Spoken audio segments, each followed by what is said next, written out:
Happy 2025, everybody. It's a new year and a new episode of The Rundown. This week, we're going to be talking about the latest news, including the honey scam, and also what are our New Year's resolutions and how can technology perhaps help us keep those resolutions to ourselves and others.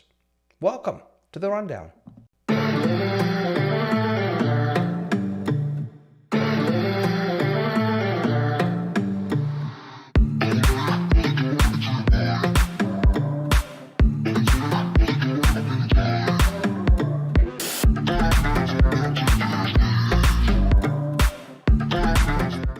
So the bad part of doing a production like this and me being able to see all the people in behind the scenes with me is that when they're dancing and looking like idiots, I see that and and it makes it very difficult to focus. But nonetheless, I'm thrilled that they're here. So help me say hello to Tamara. Hi, Tamara. How are you?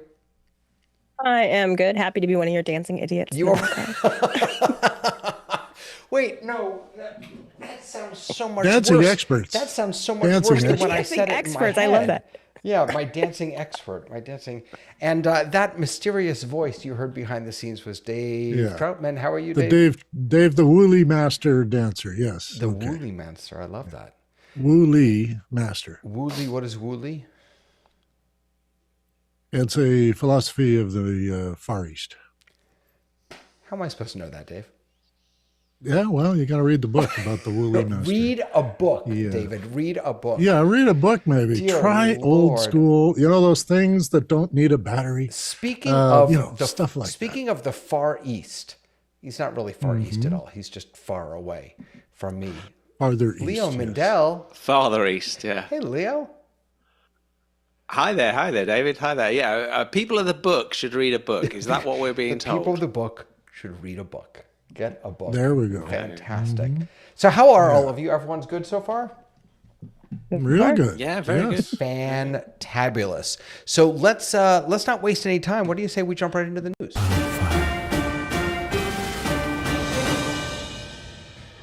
So we have a few. I wanted to say no. What'd you say? You didn't get me a chance to answer. Sorry. No, this is not a democracy. So foldable iPhones. First of all, just real quick, how many of us would buy a foldable iPhone? What? I don't know. Yeah. Really?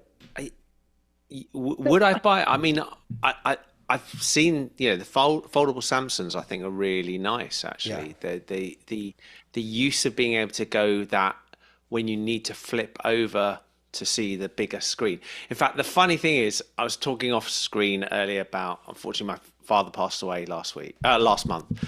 And in some of his stuff, I found his Nokia communicator. I don't know if you ever remember the communicator. So it folded open. With the keyboard underneath, right? With a big keyboard. Yeah. But it was a great device at the time. Yeah. Well, here's why I won't buy one. And I'm going to date myself. My second phone was the Motorola StarTAC, which was the phone every executive had at every place that you ever went. Was that the one with the antenna that pulled up? It popped up like this, and then it flipped open like a compact. Yeah. It also, every time I pulled it out, went flying across the room. Well, now wait a second. You're assuming this will be a little tiny thing. So the story. Even if it was a big thing, I'm assuming I am a klutz. Okay, fair enough. So Gurman is saying that for all of us klutzes out there, that Apple is actually considering. Now, Apple, we should note, by the way, is really the last to go into the foldable sort of area. They are starting with, according to him, a foldable iPad. A giant iPad that unfolds into the size of two iPad Pros side by side. 2028. I don't know. I don't get that. I don't even really get the iPad, to be honest with you. Carrying a Wacom tablet in your pocket, right? Well, no. Yeah, but let's. And the one thing that's always go ahead lost me at the moment, how many times as a MacBook user have you gone and tried to swipe that keyboard the screen? Not that often. If you're close enough to it, your brain naturally goes, why can't, and you go, I can't. No, can't. you know And what? I think it does. And then you compare it. No, I think it does for younger people. I think you're absolutely right. I think I'm old enough Yep. that I don't expect it. And so that doesn't happen to me. Okay. I don't either, but I have seen that when the image on the browser or whatever they're using looks very similar to an iPad interface, Yep. your brain just goes Yep. there. Right. Yeah. Right. I think that Apple's biggest challenge here is going to be to remove that crease, which everyone has been unable to do. Right. I also think getting this to a relatively reasonable consumer price is going to be a huge challenge. The iPad, he says, comes first, and then maybe next we would get the iPad. It says here, let's see, a document alleging to show Apple's display plans was posted on X last week. Indicated the iPhone maker aims to use an 18.8-inch foldable screen between 2028 and 2030. Excuse me. The MacBook Pro, he says, will switch to OLED screens in 26, with the MacBook Air following in 27. And then, where does he write about the iPhone? You can imagine a scenario one day when the ultimate Apple fans are wearing the watch and glasses, have an iPhone in their pocket, a Mac on their desk, and a foldable iPad in their backpack, and a Vision Pro on the coffee table at home. Yeah, I don't think so. But I would be much more interested in a foldable iPhone than in a foldable iPad. And maybe that's So just I because think I know who. I haven't figured out the use case for the iPad yet. But So I think I can figure out who the use for the iPad is. I just don't think it's a regular use case because I work in animation. So I can see a lot of Fair artists enough. having that with them. They're carrying the biggest iPad they can now just to do, whatever they can do. So I can see it in that regard. I can't see what I would do with it because the current iPad is perfect for what I do for script work and things like that.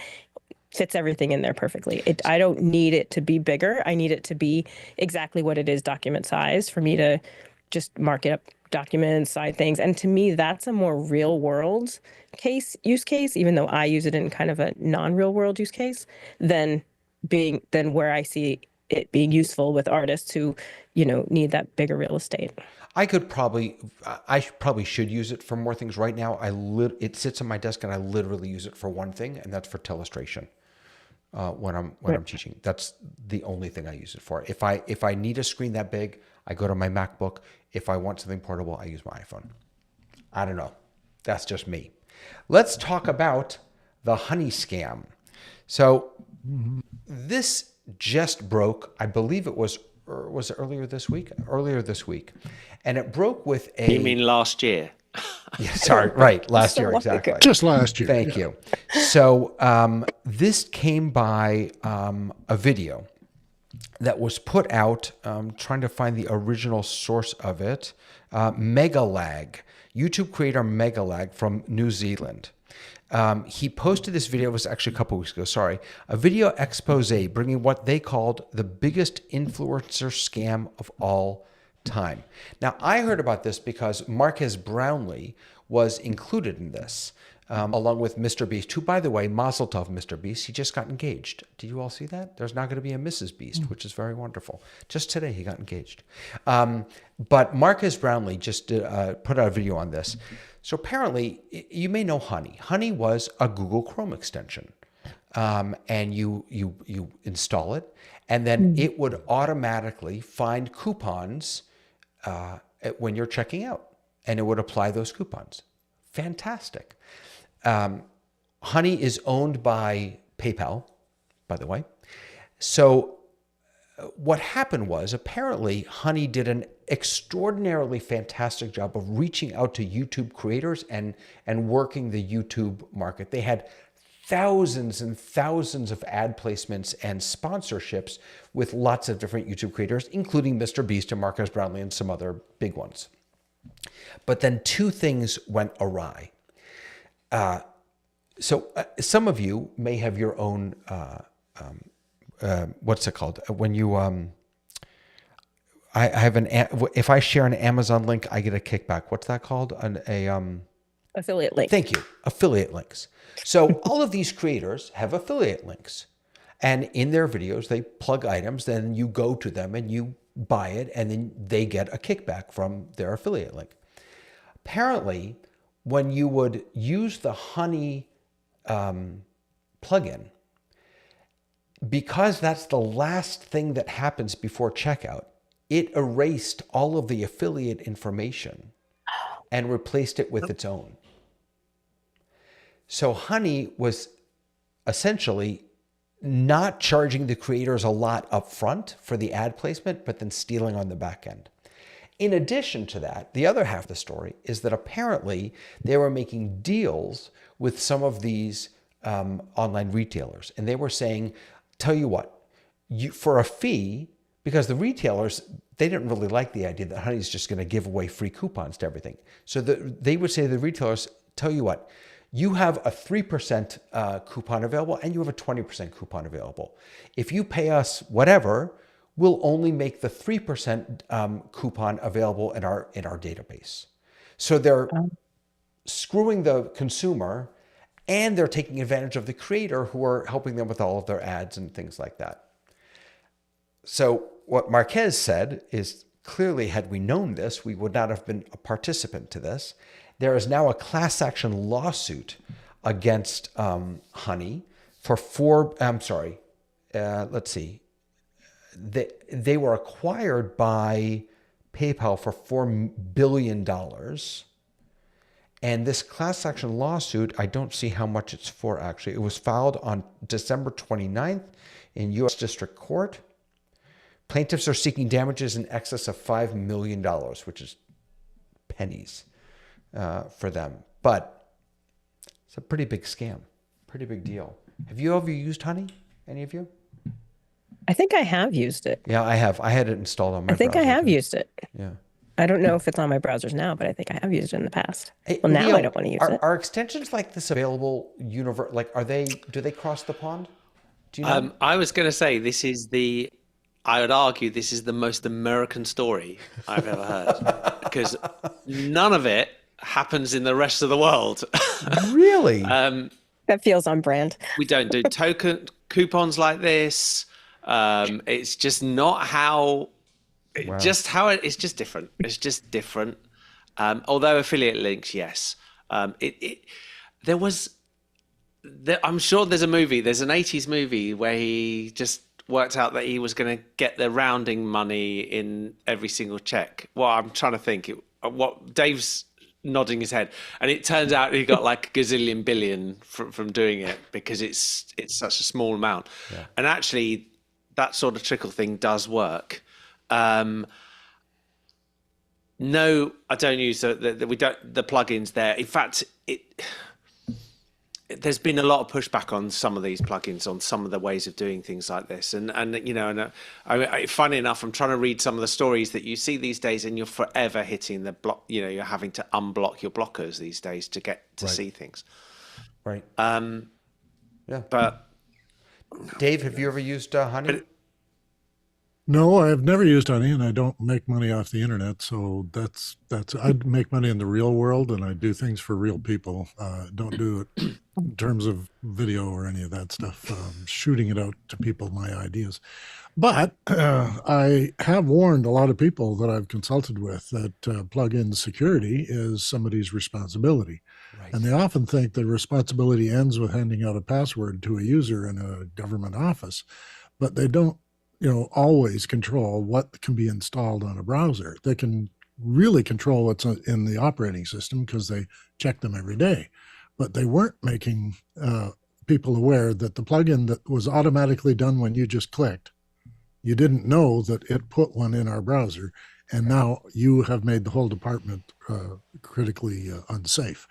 And if you don't know that, and you didn't even know that by clicking on the little bar, you were actually installing something. You thought you were getting a new page or a new piece of information, but in fact, you installed something. So these guys had to be educated about how the browsers have to have locks that do not allow plugins to be installed. And they're available. You have to your average user doesn't go that deep into the system. But if you go to Chrome and you start typing in security things, you get a whole bunch of pages of what you can do and what you can't, and then what you can modify. And the truth is that I expect a certain level of this, nonsense and even almost criminal behavior from small little, I don't know, third-party things. But what gets me about this story, which I haven't really heard a lot about, is that they're owned by PayPal. I mean, I use PayPal for invoicing every day for my work. And an ad broker would deal with PayPal. They would love to deal with PayPal because they do all the hard work. Yeah. But that's a huge, and I understand that the class action lawsuit is look, clearly they didn't break any laws because it's a $5 million lawsuit. Yeah. Right. But it's just, it's scummy. It's really, really scummy. And maybe I'm with naive Leo about on that. how, the purity of PayPal, but because I've heard some, garbage about them also. But Oh, yeah. okay, so we started talking about foldable iPhones, but there's a problem with Siri, apparently. So there's a big payout that's, well, again, big is sort of a relative term, right? So Apple is paying $95 million to settle a Siri privacy lawsuit. So here's how this happened. So, when you say the magic words, as Andy says on Mac Break Weekly, hey Shlomo, because we don't want to set off everyone's phones. So when you say those, it starts listening. But if it was said by accident, or if you were watching TV or you were on Zoom or whatever, and someone said it, apparently Siri started listening and recording. I don't know about recording. Started listening to what you were saying. And then Apple sold that information to third parties, such as advertisers. So it says 2 plaintiffs said their mentions of Air Jordan. Now, this is the part I don't buy. They said their mentions of Air Jordans and Olive Garden restaurants triggered ads for these products. Another said he got ads for a brand name surgical treatment after discussing it. He thought privately with his doctor. Don't we all feel like our computers are listening to us? It feels like that's always been our biggest fear, right? That, these devices are going to use our information in the wrong way. But it is strange. I mean, there are times when you're having a conversation, then you're like, how am I getting all these ads for this? A lot of it's coincidence. Yeah. Some of it's not. And I think that's, sorry. I think that's one of the reasons that people have such a difficult time. Go ahead, Leo. I think this thought of the things they're listening to you has been quite. I think it's too spooky to feel that it's not happening. That's my. Well, they're not listening to you. They're cross-connecting your profiles. Although there was a comment in the chat that they may be not listening to David because they saying you're on the wrong mic again. But, yeah, I don't know what that's about. And you know what else I don't know? I don't know. Well, I'm not getting the. I don't know, but we'll just say I get the chat in here, and I'm not getting the chat either. I don't know what's going on. Okay, so but this listening to you, I think it is. I just feel, although I'm very anti the conspiracy theories of a lot of things, that it just happens too often. And I know, Tamara, you're saying it's coincidence. It's too often. It really is. And I can't tell you if is it Facebook listening to you? Is it something, I think, I mean, maybe you're triggering the thoughts, but there have been many times I've been driving, talking about something, and then the next time I connect on my phone, it's got adverts. I think for something that's related. This is a big problem, I think, it coming from Apple. Because Apple is all about security, and this is saying we have not been as secure as we've been saying we are. And I think that's really a brand problem now for them. Yeah, but that was what I was going to say. Yeah. Out of all the players in the market, I would be super surprised if. Now, okay, there's two parts that I do agree. The only way that you train human listening devices is to pass them the content. And so consequently, I can understand that they're training and passing things more, and because it's getting so much better. Every single day you use anything where you're doing any sort of conversion from speech into written. It's getting the nuances which it wasn't getting before, etc., etc. So I can understand that that was happening, but to be doing real time to then be passing it over to a ad, that Right. just That's exactly. everything That's the I know of problem. Apple, Right. of everything I know about The Apple, listening's not a problem. Right. The listening's not a problem. It's the idea that they're passing it on to someone else. Yeah. That's where the problem is. Did you, by the way, you just made me think of this, Leo. I don't know if you saw this, that the Chinese AI, a company in China, I'm forgetting the name, designed an AI or built up an AI for like $7 million, much, much cheaper than everyone else, because they trained it on OpenAI. They trained it on another AI. And so they were able to iterate much more quickly. You made me think of it when you said, how listening. And look, I'm convinced that everything is always listening to me, and I'm fine with that. Like I like, if you're going to send me an ad, make it pertinent, make it be about something I just talked about. That's what I want. You have to be aware of a couple of things. You can actually tell Siri not to do that. It's in the settings. And it's in the settings of Mac OS. It's in iOS. It's do not share what you do with me, Dave. Right, but why don't I? But I want it to give me that information. Oh no, you just it's your information. Apple doesn't get it. So they process it on the phone, but they don't leave it in a server somewhere for someone to get it. Okay. And it's your choice to ignore that, because it's set by default to allow them to do research for getting Siri to work better. And sometimes it is to their benefit. They also have stopped having real people sort of scan through looking for interesting queries that might make Siri smarter. They actually had that? They got in trouble for that. Doing that? And yeah, and a lot of, Google does it too. And this was just, work to get it working better. But right now, Siri is not, a privacy issue. It's the payout is because they could not prove that what people had been using Siri for was not recorded and, like you say, shared with other people. It's not really shared with people in the sense that they're making money off it. It's when people are willing to pay to get a database dump. And Facebook does this as well. And Google has a huge market in this as well, where they can put together aggregate information, box it up, and sell it to you as a package. This thing about listening, I've been dealing with quite a lot, because a lot of my family asked me about it. And a lot of other people I work with asked me, why is it that somebody sent me an ad for a telescope? Why would I be interested in a telescope? Well, what they know is that your friend in Red Deer just bought himself a beautiful telescope, and you went and visited him a week ago, and your phone and his phone was in the same proximity. So the record of his purchase is now associated with your association with him.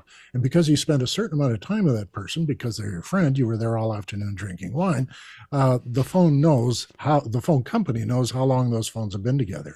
And that information is associative profiling. And that's been done since day one.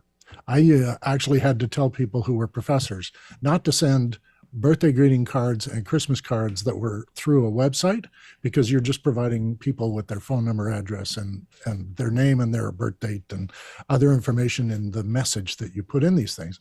And they just didn't believe it. And then they discovered that, after you did that, a whole lot of ads related to you and your friend seemed to come up. Yeah, and again, so I would look at anything you think it's listening for. Think back for the last, say, 6 weeks, who you've been associating with and what sort of purchases they've been making, and then you'll see that they got a new car and now you're getting Toyota ads. So. Okay, hey, I'll just play the flip side for the robots listening to us. There is I have a family friend who has a home that they are renting to a lovely 95-year-old woman who a couple weeks ago fell, and she had an Alexa in her house. Had she just said the magic word, she could have called for help. Now, she didn't realize that, but because she had a device in her home that was listening, and because other people who very often would wear the necklaces or the bracelets, right? The Medi alert, they can now just say, "Hey Shlomo," or "Hey Lexa," or "Hey whatever," and call for help. And Tamara, you've also, you've told the experience of your mom in the car. That's a great story. So okay, let's forge ahead. I thank you. I think it's John who's in the chat who's mentioning that for some reason my mic doesn't sound right. I have no idea why, but I'm not really worth listening to anyway. So let's move on. True. These other folks here, these are the ones who are worth listening to. Can I just ask if you've seen my message in chat? I did see it. Well, you wrote a message saying, anyone else seeing this? I've got a message at the top of my Zoom window called Live, and it says the content of this meeting is being sent to a third party. Yes. There's an information button next to it and an OK button at the end. Yes. Is it going to hurt the show if I don't click OK? It doesn't matter if you click OK. Okay. It's just letting you know that Ecamm is capturing your camera. That's all. So we can send it out to the wonderful world of whatever. All right. So despite whether I gave it permission, it's doing it. Okay. Yeah, it has Exactly. It's the same as That's actually there are. That's actually fantastic that you just said that, because that's exactly what was happening with Siri, right? Just whether you give her permission or not, Right. it's going to She do was it. doing Still it. happening. Yeah, it's still happening. All right. Okay. Let's talk about technology and New Year's resolutions. So I think there are two pieces of this that I wanted to sort of talk about today. One is for us, right? What are our New Year's resolutions? What are the technologies that may help us keep our New Year's resolutions? What are the technologies that are designed to specifically help us do this? And how do they work? Second is, what should the New Year's resolutions of technology be for the technology companies, for the CEOs, for the tools that we use? What do we hope that they are going to do in 2025? It's a new year, which means we have opportunities to dream big. So let's go ahead and do that. Let me start. Okay, Dave, I'm coming to you. Go for it. Okay. First New Year's resolution. I don't usually do these. But since we were doing this show and you wanted to talk that way, I have resolved to go a full year without buying anything from office hours. I don't want to have Good gas luck, my syndrome. friend. Gear acquisition is a blight on my life. And I actually have a spreadsheet showing how much I've been spending. And Don't I'm do thinking that. this year I could use that money to travel. So, okay. There you go. That's So my resolution. if anyone And is an watching, obligation of tech CEOs and that is to give me ownership of my data. okay, so wait a second. Hold on, slow down. So first of all, if anyone's watching who may not know, Office Hours is a community that we're all a part of. And very often we get gear acquisition syndrome, gas, when we see other people talking about the tools that they have or using the tools that they have or telling us that we should be using the tools that they have. And then we end up going to Best Buy or to somewhere else and buying those things. So good on you, Dave, for saying, for 2 days in, saying that you will not. It's a good thing we didn't do the show on the third or fourth day, by which time you may have very well broken that. No. That's right. Yeah. Okay. But for tech, let's talk more about the second one. You want ownership of your data. How do you not have ownership of your data? Well, for instance, I give my data to, say, a service that handles my car. And they let me, through that, start, stop, lock my car, and do all kinds of fun stuff with the data that's in it. But if another company buys that company, they buy it primarily for the data. They don't buy it for the cars. So I want ownership of that data so that if I had given it for free and you bought a company, then you should give me back my data. Okay. So Or dominion over it. Are you thinking about like the Googles that give us Gmail and that give us these free services and then use our data as payment for those services? That's right. I'm okay with sharing it and giving it, but if it moves to another company that I'm not agreeing with, a company that may be perpetrating bad things with human trafficking or whatever, I've got no control over my friend's service selling that data to another third. Okay. So you're okay giving your data to a service that is providing you with something of value because you enter into an agreement, as it were, with that service. But if they fold and they move on, they don't have the right to sell or pass along your data. That's what you're getting at. Yeah.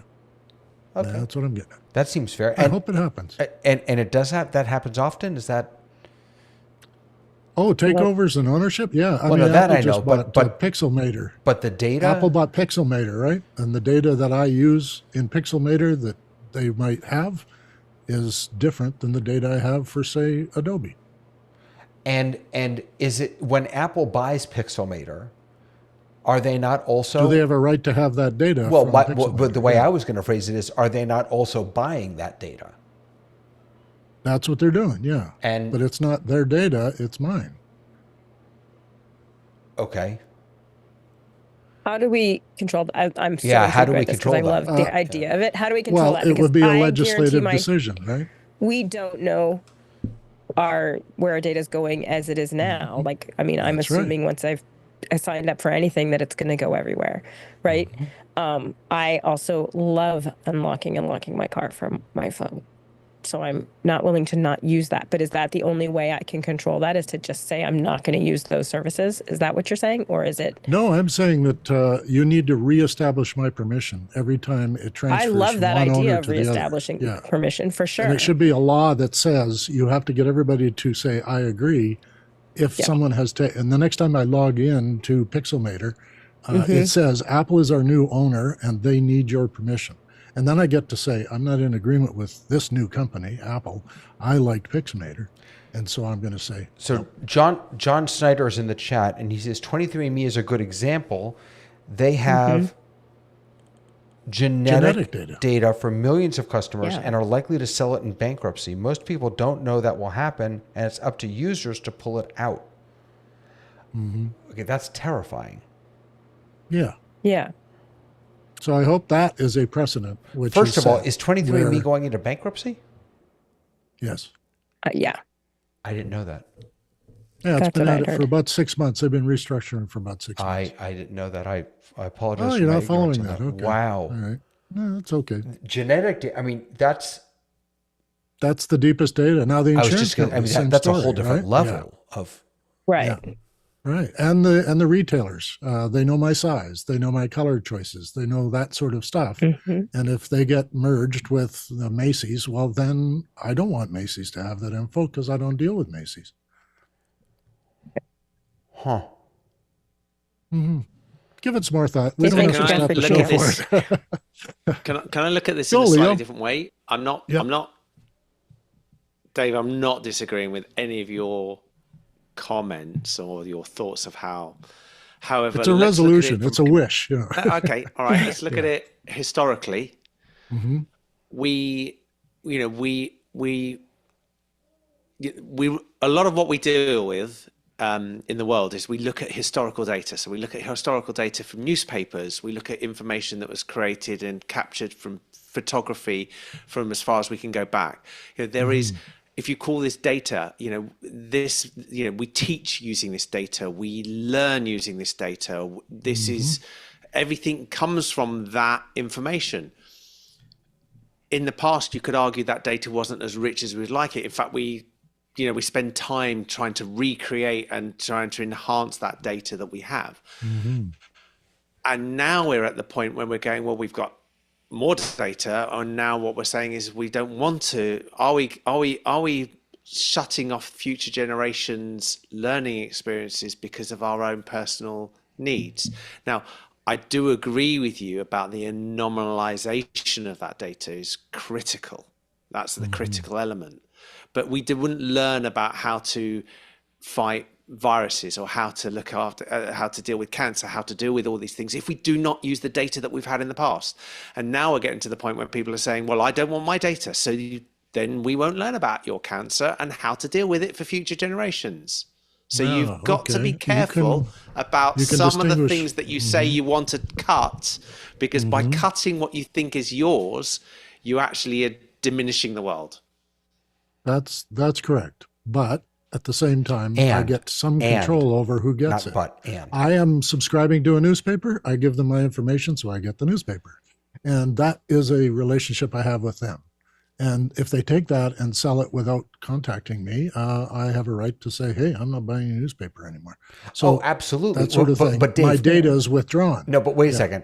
you of course you have the right to say that I'm not buying your newspaper anymore. The question that I think we're all asking and that you've raised is how do we say to them, you can't sell that data? It's not yours. I mean, we can punish them by not purchasing from them anymore, of course. But once 23andMe goes But we can also bankrupt look at and this sells- another way round. Or another example of something is that because we've just, we've just gone to a new year, so copyrights change. So if I am right, am I right? Popeye is no longer copyrighted. Yeah, I heard about that. That's No, right. it's not copyrighted. Yeah. Anything from common- 29 on. Yeah. So it shows, so in other words, Dave, are you willing to say that you want that data to be held, or should we have the equivalent of time stamping your data as we do with copyrights to say that they go and then say at this That's point interesting. it's now no longer right. relevant to me personally, but it's part of the world's data. Right. So that's it. Should there be something It's like now that? historical data, not current data, and I'm Right. for that Correct. too. Is That there is yeah. my body. I said this about 25 years ago when somebody asked me, how much would you charge if we were to scan your entire body and keep a model of you? And I said $250,000. And then lately it's been $500,000 because the value of my age group is higher to sell things to than it was 20 years ago. So I believe that if I were to merchandise myself that way, and there is a guy in I think he's in Korea who's offering stock in him. You can tell him what to do with his life, and you get the monetary benefit of whatever success he has. And he is a serf in that sense. He's selling himself. I think we're doing this without realizing it, and we never stop to ask, what is the phone company doing with my location data? What are they doing? Are they making better sell signals? No, they're packaging it up and putting a profile together to sell me ads for areas I go to. So if I went to the drugstore today, which I did, to look up a prescription, they know I did that. And they could give it to a pharmaceutical company who they know will pay good money for it. And when I got cards for the shopping, my basic Safeway card that has lots of personal information on it of who I am and what my fees are, and I keep tapping the machine with that, they're sharing that because they make millions off this data because they have hundreds of thousands of people a day going through their stores. So I don't mind that they're doing that because I agreed to it when I picked up a card and said I'll use it. But it took me a very long time not to use a credit card that had the little 4-digit code on it because I wanted to be able to change the code, and they couldn't do it when they first came out. It took about 5 years before they allowed you to change your PIN. Then you can go into your bank and have your PIN changed. Then I was ready. Okay, now I've got control of the information and I can carry on. So I give people permission to have my data. That's okay. But I wanted to go back to the historical thing, like data as good information to do research with. I'm not suggesting anything in the newspaper is data about Dave, unless Dave was the headline or part of the news. And then I'm a public figure and I have to admit that anything I do in public is news or their business. But if I'm doing it in private, and I'm sitting here in my house right now, what's private between us right here, that should stay here. And if it were to go somewhere else, can you either give me a piece of the action, which I have proposed many times in essays about how the government would make more money authenticating data from its citizens for big data companies like insurance and huge corporations. They need the correct data. And we all know what happens when that data fails. My credit score had the wrong birth date for me. And I lost all purchasing power in the US until that was fixed. I could not buy anything from the US. I could use it in Japan, but I couldn't use it in the US because what's the credit company? They had a big breach. Anyway, now that it's fixed, I'm able to do it again. But they got it wrong, and it's been right for decades and decades. So somebody has to authenticate this data, make sure it's Dave's, and make sure that it has some monetary value that is tradable, and then the market will settle down, and these mergers and that for data purposes will stop. By the way, authentication, I think, is a whole other thing that would be really interesting to think about. like biometric authentication, Mm-hmm. fingerprint, eye scanning. That's because I mean we've gone through so many changes in that. That would be something that's really interesting. Tamara, I'm gonna pick on you for a moment. Well, here's my Okay. thumbprint for your benefit. There's my Thank you very thumbprint. You much. can use that anytime you like. You guys are permitted to use this thumbprint wherever you find it. Thank you. So Tamara, what is Yeah. Pomatama? Pomodoro tracker, my little friend. So the Pomodoro tracker is basically uses the Pomodoro method, and the Pomodoro method takes a kitchen timer or any kind of timer that you have, and you work for 25 minutes solid on whatever you're working on, and then you get a 5-minute break, and then you do that 4 times, and you get a longer break. So it's a way of tracking information, and I love this. It's not even an app; it is a website, and it is so simple.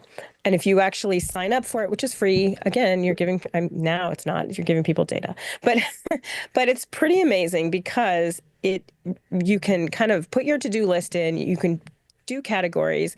You can actually, if you go up to that little the little settings wheel at the top in the corner, you can change everything and you can add extra things. So I actually have a timer that is the 25 minutes, but I also have a tiny tomato timer that is 2.5 minutes.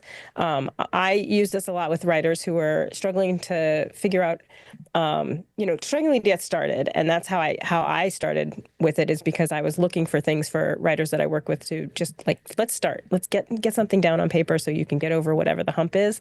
But what it is really incredible for is you can start adding your to-do list into it, and it's blocked off in 25-minute increments, and you can see very quickly how the 150 things you have on your list are simply not possible in the given time of however what a day is. So if you add a couple of, just add something into that, and then press enter, and you can add something else. You can move all of those around from place to place. You can see at the end, you're like, hey, it's not going to take me 25 minutes. It's going to take me 3 or 4 times. So you can click that number 1 and it'll become a number 2 or a number 10 or a number whatever. Wait, what is the number 2 can, and the number 10? so it'll give you 2 Pomodoros to do it. So if you look at the, I think it's at look the up here. top, You can see it's telling you how long and what time you'll be finished if you were starting to do your Pomodoros, which I think is super helpful because we all kind of overestimate what the amount of time it's actually going to take to complete a task. And so we get into something, we're like, how did I lose like 17 hours? That's how.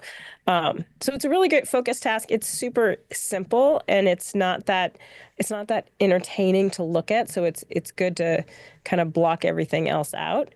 And it's pretty easy to say, okay, well, I can't really start a big project, but I'm going to do, 25 minutes. A lot of times what I'll find is I'll be like, okay, I'm going to check my email. I'm going to do, instead of checking my email throughout the day, which takes up so much time, I may say, I'm going to do a Pomodoro at the end of the day or 3 times a day. And I can set that schedule up for myself.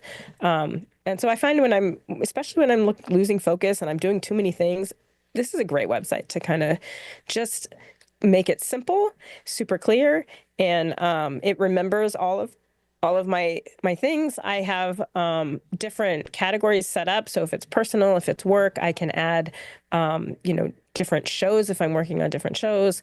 I can add in as many categories as I want. If I need to take a break, I can take a break. After that 25 minutes, it turns green for 5 minutes to go. It gives you a 5-minute break, and then it get you physically started again. So it's just a lot of control, but it's a really nice way of focus. If you just need if you just need time to focus, I love this website for that.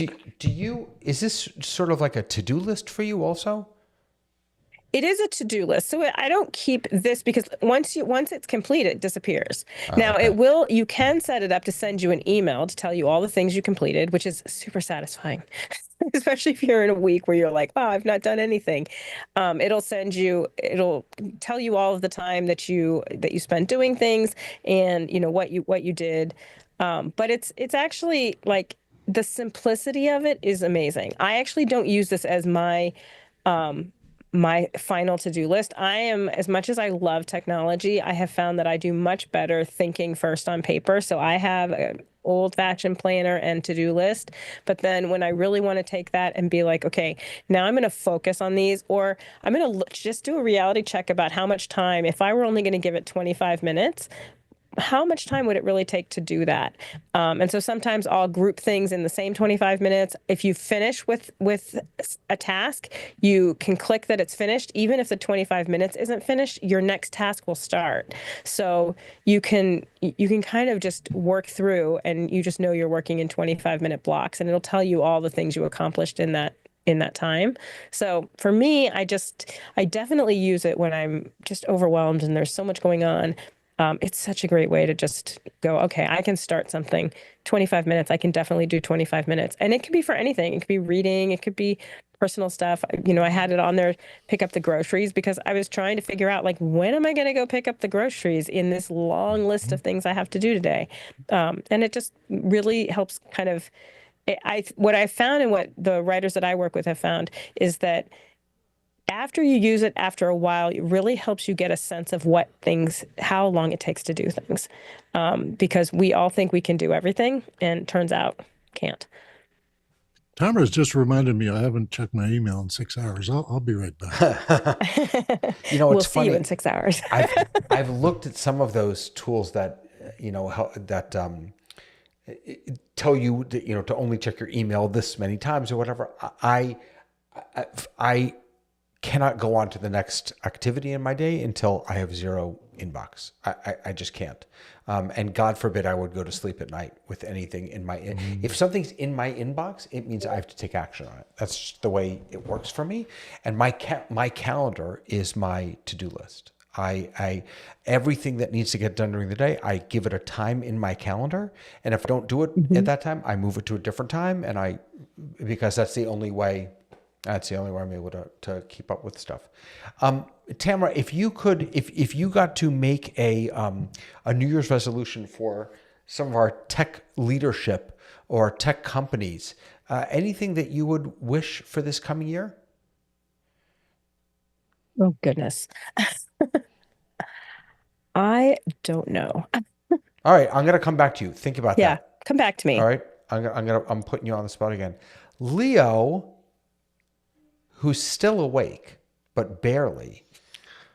I am still awake, although I seem to have suddenly my internet went unstable. But hopefully, did it really? No, you look good. You look and sound fine. Yeah, there you go. So any tools or technologies that you find particularly helpful, or do you not buy into the whole New Year's resolution? Okay, so thing? I did a New Year's. I don't actually do New Year's resolutions, but there's something I did a number of years ago. That was, I wanted to look at the problem that some of what Tamara was talking about and how to solve it for myself.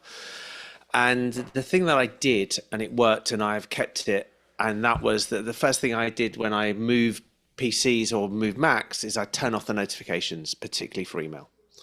And I have found that having all those notifications off frees up the time that you are wasted seeing continually. And I see it when I watch people and I'm on somebody's PC and they're asking me for some help or something, and I can see all they do is just every time that thing flashes, that's all they do. Their world ends, it starts again. The world ends, it starts again. And it's like you are breaking your life. I used to, and I'm thinking about doing this, I used to keep my mobile phone downstairs. Cell phone, sorry, I'll translate. At night, from one language to another. Yeah, I kept it downstairs. That I can't do. I tried. Sleep cycle change is enormous. Yeah. Absolutely enormous. And actually, but don't you need your phone to track your sleep cycle? Oh, he's touched a nerve here, hasn't he? Yes. Yeah, you have your watch. You actually, it is. There are things there are definitely. The one I'm looking at, a very good friend of mine, and David knows as well, Leah, she has an app on her phone. Every time she hits Facebook on her phone, it puts a 20-second timeout. So she can't get into Facebook for 20 seconds. And she said eventually she stops hitting it. Otherwise, you're just like, bang, whatever the app is that you always hit when you go into your brain goes into the, I need the endorphins or whatever they're called, and you keep hitting it. She's put it on there, and I am looking at that because I think that's something Mm. you know that you're addicted to these things. One of the things I've written. Sorry. No, I said I did take those things off of my phone. Like I did clear my phone Yeah, you took off. of certain Yeah, apps. Like Facebook yeah. is I not think on my phone. okay, and I think one of the things that I have this discussion, people talk about their addictions. You know, they say, and the reality is, I think everybody has addictive personality. It's not a single person's trait. Everybody is addicted to things, because we were actually almost taught to be addicted to things, because at school we were told to get better and better and better at something. So what we actually aim to do is get better at something, and by getting better at something you become addicted to doing it. So you take a sports person, and they are actually, you look at something like, I would say in the UK, Andy Murray, and you say he's addicted to tennis. Now you may say that's a good addiction, but it's still an addiction because he's doing it to a level He's made that it a you want to do. lifestyle, yeah. Exactly. So you've got to sit there and look at those things that you're doing, and you're saying, actually, I think a lot of people are addicted to email. It may be a generational thing, because actually trying to send an email to people of a certain generation, you're like, my kids, it's like, I sent you an email when? About 2 weeks ago about this. This is now the third time I'm going to have to send the email to reset the whatever it is to get in, because you have ignored it for 3 times. You seem to know the one to get when Netflix asks you for the code. You seem to know to ask me that instantly. But anything else, it's like, no, not on my list, not on my list. But I think we've got to look at these things. And I know that the one in particular, email, taking off the notifications, so my PC does not ping, it does not come up on the right hand corner. I'm on a Mac now. It doesn't do any of those things. It doesn't show me the messages. I have to think and go, oh, I haven't checked my email. You know what? And when you do that, you get the time back. You know, I ran into a problem. It's interesting you say that, because I did not realize that I wanted my computers to be on Do Not Disturb. Right? I didn't want the dinging and the pinging on my computers, but I do want my phone to, because I can ignore my phone. I'm fine ignoring my phone, but I did not pay attention, and so I remember setting up what Apple calls focus and Do Not Disturb. But then there is a little thing in here that says, where is it? That syncs it across all of your devices, and I did that and I wasn't getting anything. And so I had to go in and actually turn, whatever. It wasn't as intuitive as I wanted it to be. I want to, and maybe this goes back a little bit, Dave, to what you were talking about ownership, but control. To me, control of technology is absolutely vital. I want to be able to say, this is what I want. This is when I want it. This is how I want it. And if that introduces a little bit of complexity, I'm okay with that. You can allow people to turn that on or off, turn the complexity on or off. I think Alex has actually talked about, give me a sort of a complex versus a simple switch. I would like the complex one, please, so that I can really get things to work the way I want them to work. I would like to reinforce Leo's bit about sleep. And that is that I've been an advocate of long-term sleep since I read Sleep Thieves about 25, 30 years ago. And that research proved that when today daylight saving time leaps ahead in Canada, there's a 7% rise in fatal car accidents. And the only proof he had is that when you get to October and they take it back an hour, there's a 7% drop in fatal car accidents. And this PhD was given out to this psychology professor in BC who did that. And it made sense when he studied sleep debt, which is where you're short an hour for a week, and after a week you've got a day's sleep that you've missed. And this is something like we think we're sleeping, but we may not be, and this is part of the problem. I'd like to also say that Leo's right about the addiction thing, because if you become aware of yourself wholly and not a slave to other things telling you who you are or other people, you get to know where your addictions are. I know I have an addiction to a couple of things. It's not gear. I know I have to be very careful about gambling, because I can be addicted to gambling, and I'm so aware of it that now I can volunteer in casinos and not feel like going out to the tables. So I have chosen to take responsibility for that particular addiction. I also know that my father had it. So, we have something in common. It might be genetic. But this is a thing that I think Leo's pointing out, is that if we become attached to our devices and what they can do for us, we tend to forget it's a relationship, and you have to take part in that relationship. You're giving it your life, and you can take it back. Yeah. Right. Owning our devices and using our devices and our technologies rather than them owning and using us. And Yeah, and I think the I don't thing worry too- too much. I'll be honest with you. Just real quickly, I just want to say that I think that everything happens in swings, and I think it's entirely possible that we are now on the side of the swing where technology is kind of controlling us a little bit. I don't worry too much We'll about that. learn and adapt. Exactly, Yeah. because I think it But will I swing think back. there's- Yeah. Let me just get there's Leo some in. I'm things that sorry. we can real do. quick, Tamara, hold on. Oh, sorry. Go ahead, Leo. Yeah. No, I mean the problem with the tech when you focus everything in a technology environment and you turn around and you say, how does the technology help me? How does the technology hinder? As Dave was talking about, you have to look at the technology as an enabler to you, and then realize who you are in that relationship, and how is I ran my own company for many years, and in that company, it was a technology company. We were doing sports websites for big governing bodies, but the reality is what ended up happening is that the customers knew that they could get hold of me 24/7. Now that was great at the beginning when you said, hey, I'm available 24/7. And then you realize that you are actually, with the technology, enabling to be available 24/7. So one of the good examples of this, the company used Slack, and actually Slack's very, very invasive. There is literally, it's there, Really? it's all the time. Yes. Because I'll tell you something. Yeah. We use Slack in my business, and people complain all the time that they don't get any notifications from Slack.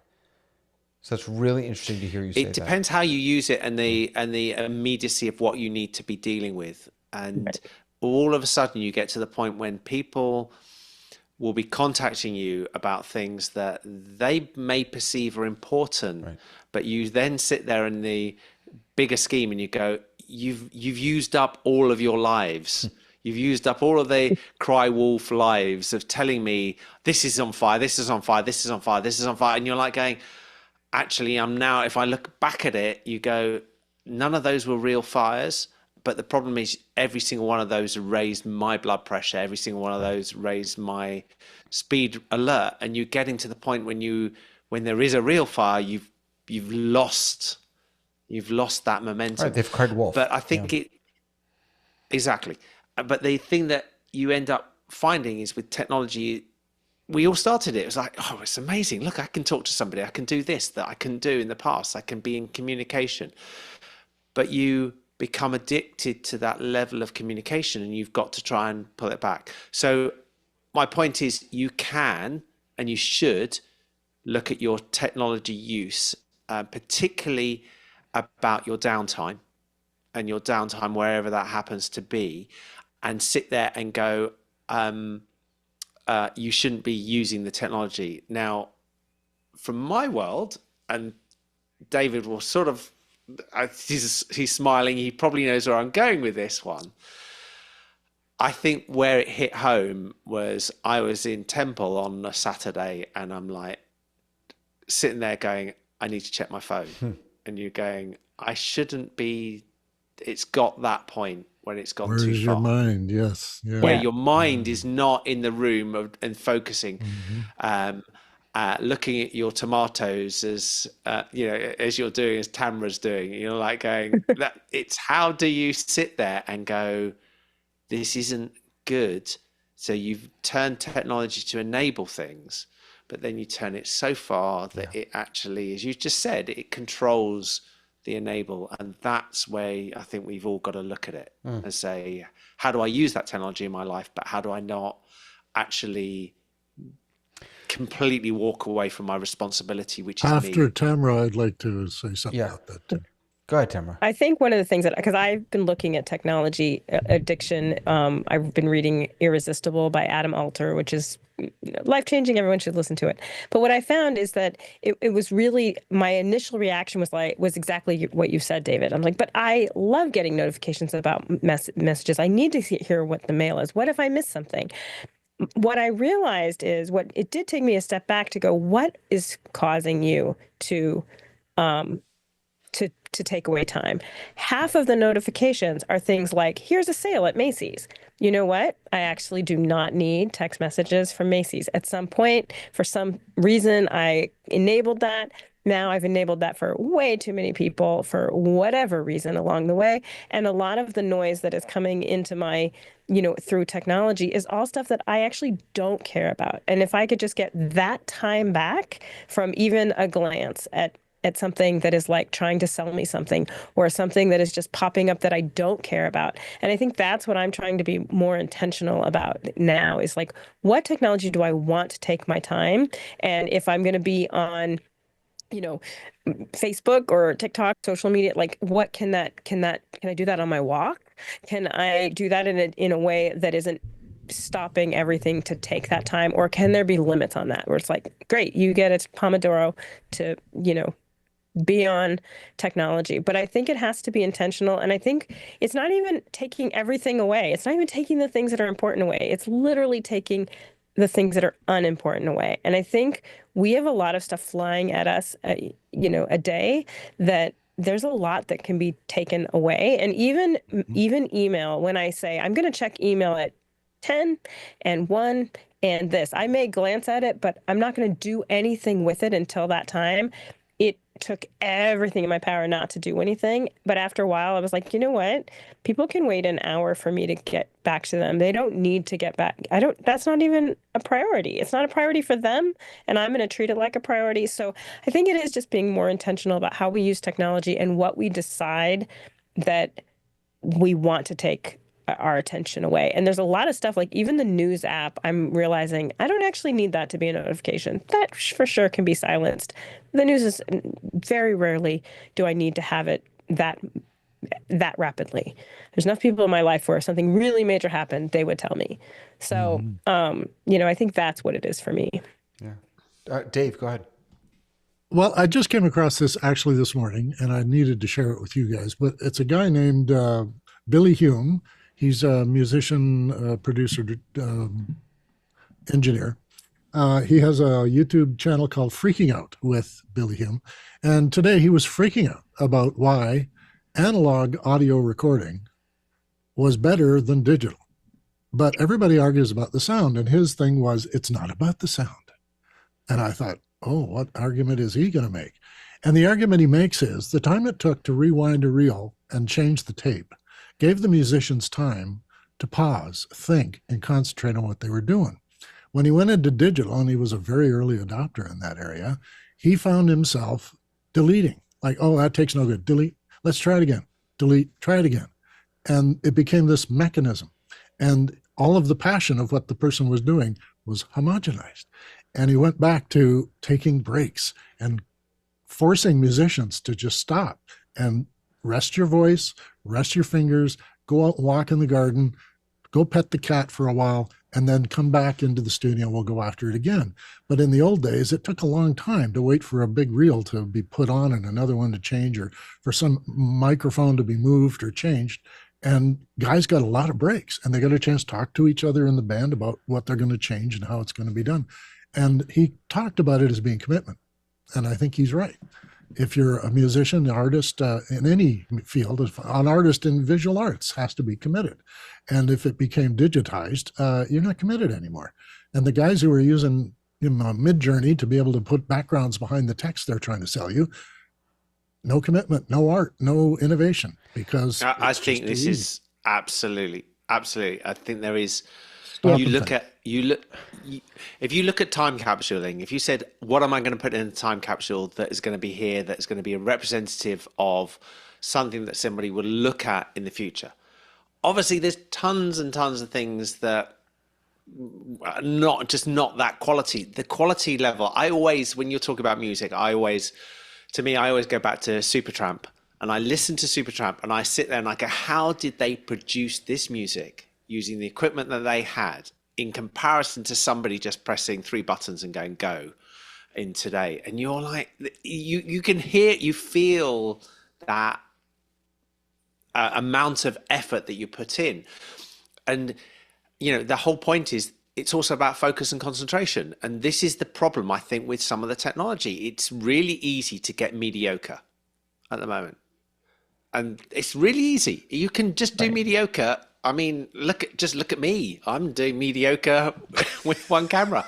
But the point is to do good. And that's where people are not seeing it, is to do really well. And you do need to put that effort in. And the problem is that effort is being lost because of time things, which Tamara has talked about. You know, there's just a billion things pulling our time away. And it means that we end up doing mediocre. And you have to look at how technology can be used. And, I get a bit also, we've talked about it on this show about AI, and people talk about AI. To me, AI is enabling. It's just another way of enabling to get some of that level up. But the good stuff will always be that one thing above it. And it's just making sure that you're spending your time using your technology so that you become better at something. Right. And it seems to me mediocre. And I think, Leo, that I could spend 20 minutes writing something from scratch, or I could spend 20 minutes enhancing and enriching and personalizing something that ChatGPT gave me, and that's going to be so much better 9 times out of 10 than something that I do on my own.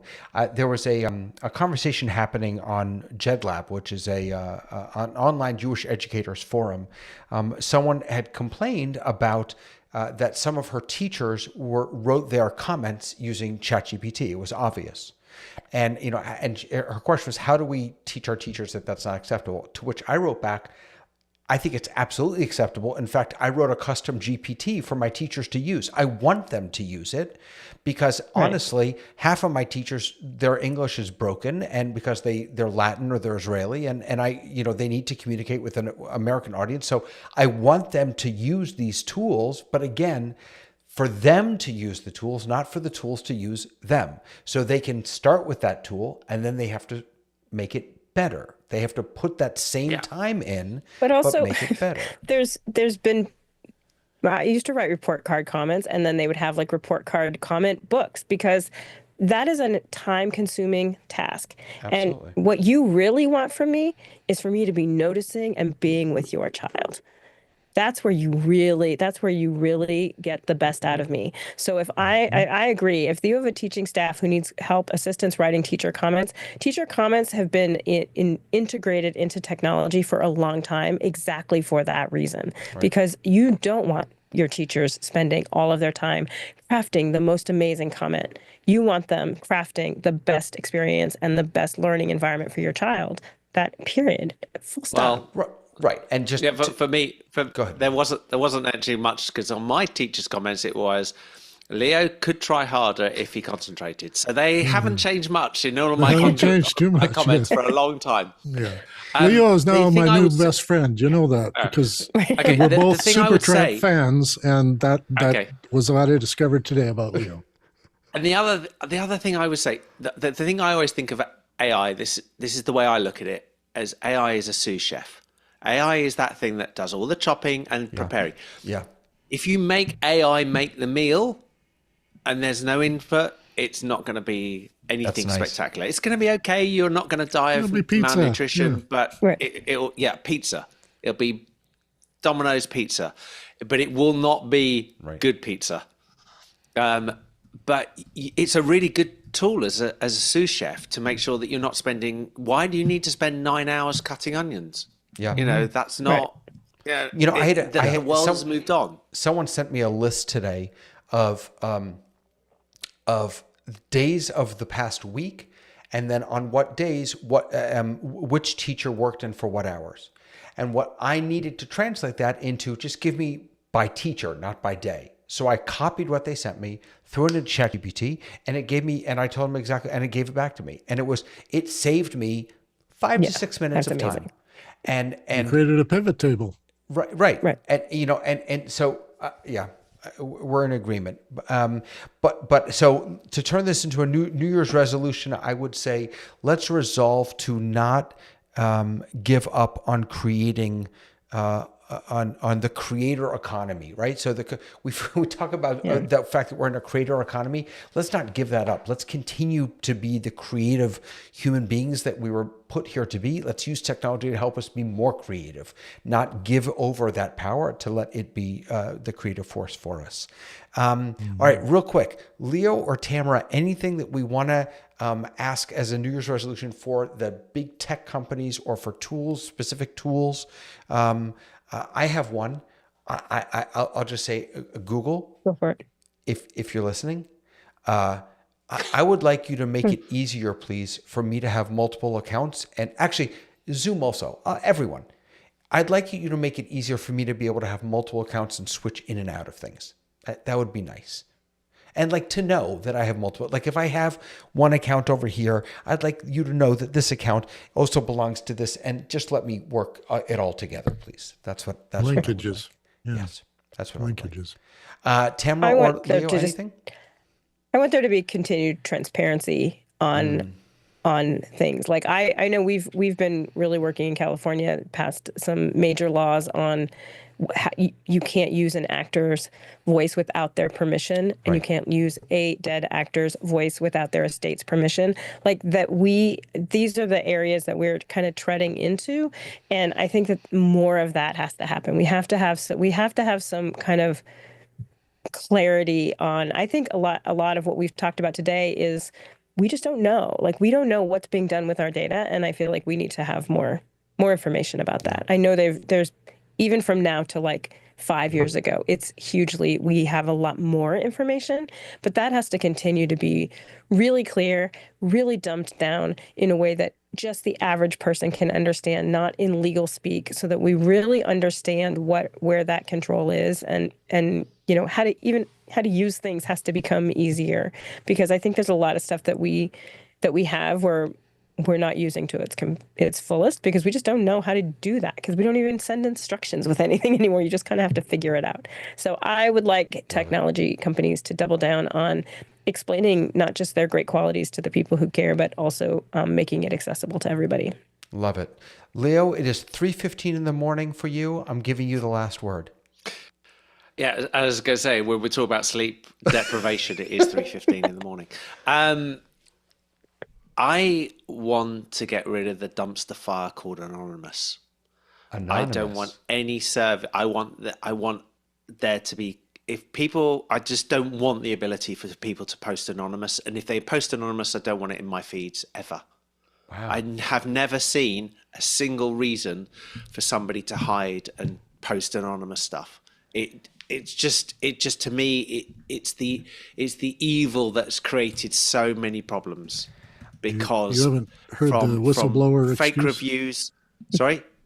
Have you heard the whistleblower excuse? I'm sorry. You want to blow the whistle on somebody and you want to be anonymous. So you know what? That's I'm actually case. I'm putting that's another wonderful topic to talk about anonymity. The whole validating who you are and saying you are and you are, and then in the same in Facebook, in YouTube, in Google, in your reports that you write, I think everything should have the ability. If it goes out, in your point, Dave, and maybe we'll cover, this sounds like it's going to be a subject. Yeah, it's going to have to be. Ken Jordan, by the way, is watching. He agrees with you 100%. Yeah. It's the killer. It's the killer. And there are some sites that you're just going, why on earth? This is just clickbait because it's anonymous. That's fascinating, because I standing on one foot, I can think of a few reasons why anonymity could be really important. But let's save that that's an amazing discussion. And you're also stealing Ken's time as well, because it's the middle of the night for him as well. Oh, dear Lord. All right. I just want all of you to go to sleep now. But before you go to sleep, I want to thank you. Leo, so much for being here. I love seeing you. It's good to see you here. Dave, I'm so grateful for your time. It's wonderful having you every week. And Tamara, my beloved, thank you so much for being one of my partners in this wonderful little experience that we're doing here. And thank all of you for watching. I appreciate you so much. Please keep sending those comments in. If you ever want to join us on the panel, just drop me a note over in Discord. Go to therundown.show. And I hope you have a fantastic week and that you keep all of your New Year's resolutions, at least until next Thursday at 9 p.m. when we talk about something else. Bye, everyone.